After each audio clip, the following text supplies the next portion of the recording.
За өнөөдөр шинэ үндсэн хууль батлагдсан яахан өдөр 34 жилийн хойно. Тэгэхээр 1990-ад оны ихэр Монгол улс арилсан нийгэм шилжиж, за дараа нь одоо энэ нийгмийнхаа зорилгод чиглэл зохицсон үндсэн хуультай болох маш том асуудал өрнөсөн байдаг. Ингээд 1992 онд Ардын хурлын улсын их хурл Монгол улсын бүгд найрамд Монгол ард улсын тэрвэд Ардын хурлын депутат 430 депутат оролцож 76 оноо хэлснээр л анхны одоо бидний ярьж байгаа энэ шинэ үндсэн хуулийг баталсан.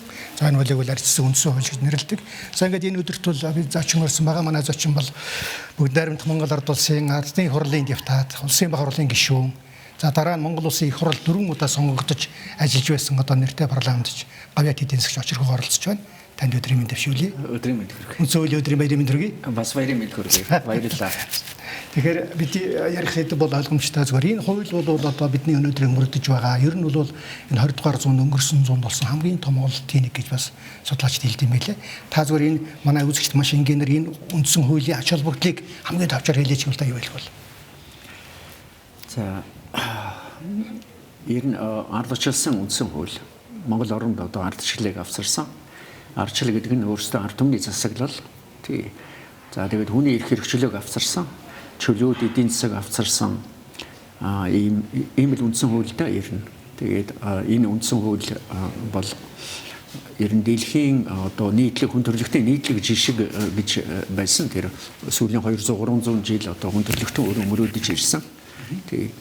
Тэгээд тэр мөрөөдөж ирсэн зүйл нь дандаа хүний эрх хэрэгчлөөг хангахтаа л чиглэсэн байдаг л да. Тий. Ямар ч оронд гарсан хувьсгалууд Америкт байна уу, Францад байна уу, Монголд байна уу.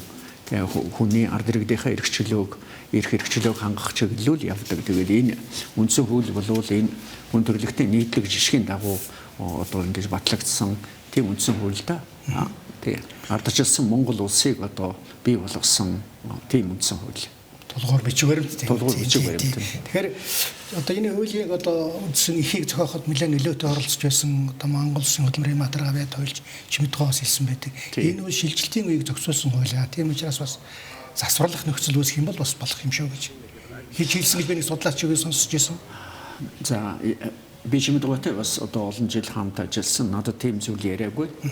Ер нь үндсэн хууль тогтвортой байх нь зүйтэй гэдэг тийм зүйлийг л бидэнд ярьдаг байсан. Тэгээд ер нь энэ үндсэн хуулийг олон 10 жилээр одоо олон 100 жилээр тогтвортой байгаасаа гэсэн хүсэл эрмэлзэлтэй байсан. Тэгээд тэрний илэрхийлэл нь юу байсан бэ гэхээр зэрэг энэ үндсэн хуулийг хэрвээ одоо өөрчлөлт хийвэл одоо гол зарчмуудыг өөрчлөхгүй байх нь зүйтэй гэсэн үндсэн хуулийн нэмэлт өөрчлөлт оруулахад баримтлах тийм хуулийг амжилт байхтай боловсруулад тэгээд одоо бурхан болсон. Тэгээд тэр хуулиар бол энэ үндсэн хуулинд нэмэлт өөрчлөлт оруулах тийм амар биш. Зөвхөн ард түмний одоо санал хүсэлтээр шийдэж яхаар тэгж одоо хийсэн. Тэгэхээр зэрэг Чимэдгоон баримтлалыг бол би тийм биш гэж бодож байна. За тэгэхээр би яагаад энэ асуулт руу орсон гэхээр 34 жилийн хугацаанд бид үндсэн хуульд 3 удаа өөрчлөлт оруулсан. 2019, 19, 23. Тэр энэ өөрчлөлтүүдийг хийх одоо эдийн засаг улс төрийн болон олон шалтгаан байсан байх. Зөвхөн 2000 оны өөрчлөлтөөс эхлээд ярил ямар 7 өөрчлөлт хийсэн, дордохын 7 очсон хэрэгтэй. Тий. За 2000 он, 2019, 2023 он. Ер нь яг одоо их хурлын гишүүд гэж юм уу төр барьж байгаа улсуудад одоо ерөнхийлөгч, ерөнхий сайд энэ улсуудад цаг үед нь одоо бас нэг тухайн цаг үед үндсэн хуулийн нэмэлт өөрчлөлт хийгээд тэгээд ер нь төрийн үйл ажиллагаанд мөрдөх ёстой тийм асуудлууд гарч ирдэг. Тэгээд тэрэнд л одоо хандсан хариу өгөх гэж энэ өөрчлөлтүүд бол хийгдэж байсан. Жишээлбэл 2000-ны өөрчлөлт бол юу болсон гэхээр өөрөө санаж байгаа бах 96-аас 2000 онд бороо 4 удаа засгийн газар огцорч байсан. Маш тогтворгүй байсан. Яг хоёрт нь ер нь одоо тэр үеийн парламент бас одоо их тогтвортой биш байсан.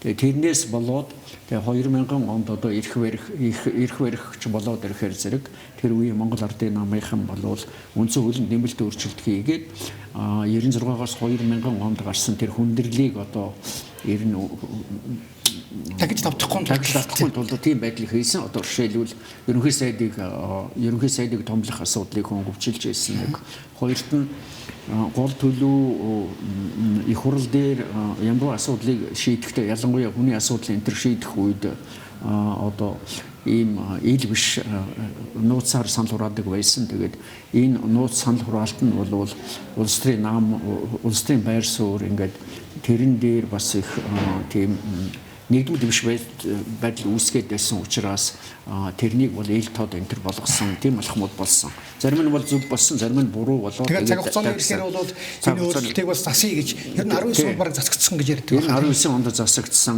Хоёрт нь 19 онд бол ер нь их дөрвтэй өөрчлөлтүүд хийсэн. За тэр өөрчлөлтүүд бол ялангуяа ард түмэнд энэ уулуурхай ашигт малтмлын баялагийг хүргэх, нийтийн одоо болгох энэ асуудал их чухал байсан. Хоёрт нь ерөнхий сайд буюу засгийн газрын эрх мэдлэг, гүйцэтгэх засаглалын эрх мэдлийг бас өндөр тавьж өгсөн. Одоо 19 оны үндсэн хуулинд оруулсан нэмэлт өөрчлөлтөөр засгийн газар бүрдэж явж байна. Ерөнхий сайд өөрийнхөө кабинетийг бүрдүүлж байна. Их хурлын өмнө өөр хариуцлага өндөрсөн. Тэгэхээр энэ бол одоо гүйцэтгэх засаглалын эрх мэдлийг сайжруулсан их чухал заалт гэж би бодож байна. Шүүх эрх мэдлийн бие даасан байдлыг хангах чиглэлээр үндсэн хуулинд оруулсан өөрчлөлтөөр маш чухал зүйлүүдийг хийсэн. За ер нь яг уу нутгийн орон нутгийн удирдлагын асуудал дээр улсын зэрэгэлтэй хотууд гэсэн хот гэдэг асуудал үндсэн хуулийн анхны вариантад байхгүй.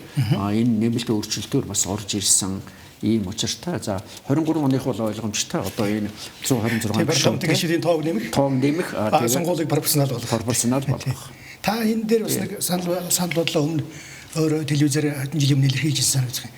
Яг 76 гишүүнтэйгээр ажиллахад арай л бас биш бай, нэмэгсэн сонирхолтой гишүүж байсан, үгүй гэдэгч байсан. Тайл талд нь байсан. Одоо нэмэгдснээр ямар өөрчлөлт гаргасан гэж бодож байна. Ер нь яг анх үндсэн хуулийн төслийг боловсруулахдаа улсын баг хурал дээр их олон вариантыг ярьсан. 102 гишүүнтэй байхаар, 189 гишүүнтэй байхаар, за ер нь 99 гишүүнтэй байх, тэгээд 76 гишүүнтэй байх ийм вариантуудыг бол ярьж ирсэн л да. Тэгээд яг хуу тухайн үедээ улсын баг хурлын гишүүд нэг 53 хүн байсан.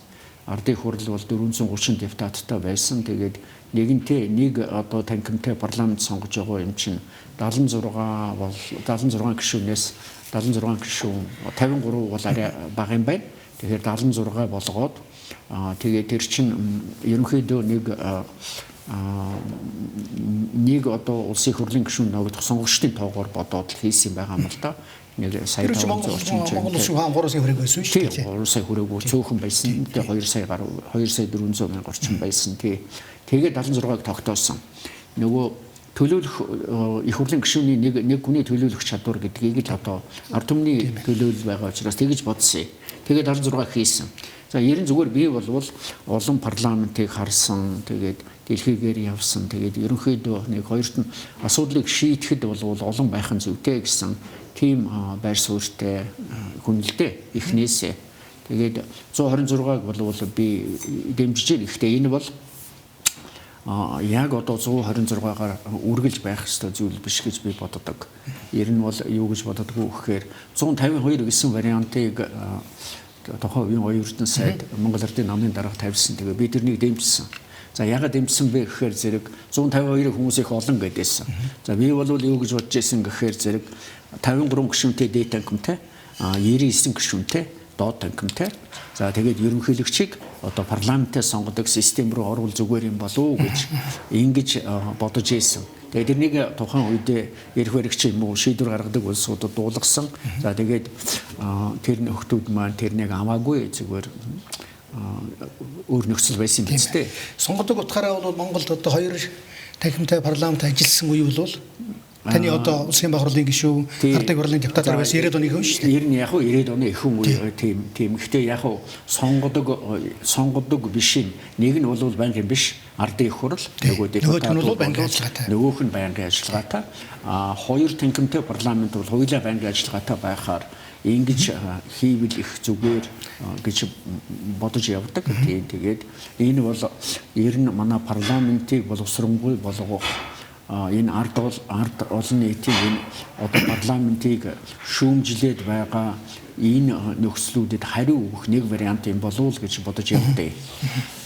Таны одоо сая дөрөвний хэлсэн санал чинь бол байнгын ажиллагаатай 2 танхимыг ярьж шүү дээ. 92 танхим байнгын ажиллагаатай 2 одоо нэг дэлхийн сонгодог парламент нэгэндээ хяналт тавьдаг. Нэг хоёрт нь ерөнхий сайд нэлээд хүчрхэг болдог л доо. Ерөнхий сайд бол одоо өөрийнх нь бодлогыг дэмжихгүй тэгээд төсвийг баталж өгөхгүй ч гэдэг юм уу.